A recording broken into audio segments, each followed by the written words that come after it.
How to add a new category in WordPress. Categories are used to organize your blog posts. Different posts related to the same topic can be placed in one category.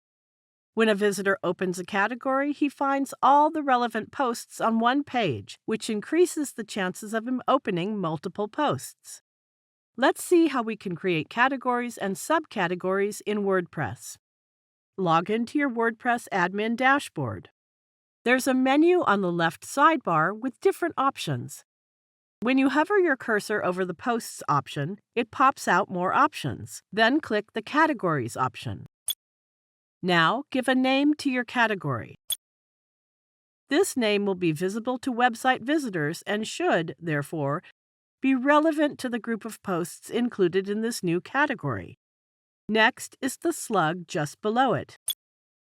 Slug is a user-friendly part of your permalink. It comes at the end of your page link. Here, PC means personal computer, which is the name of our new category.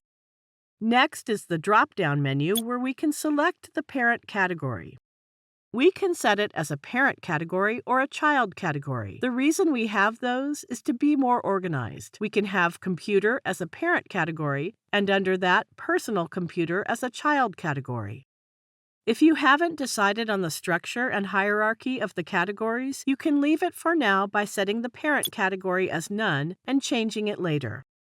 The next one is description, which is not so important, so I leave it blank and scroll down. Now, let's click this Add New Category button. Notice here on the right when I click this button. See this? We have added a new category, Personal Computer, to the category list, and the slug is set to PC. I hope this is clear to you. Thank you for watching.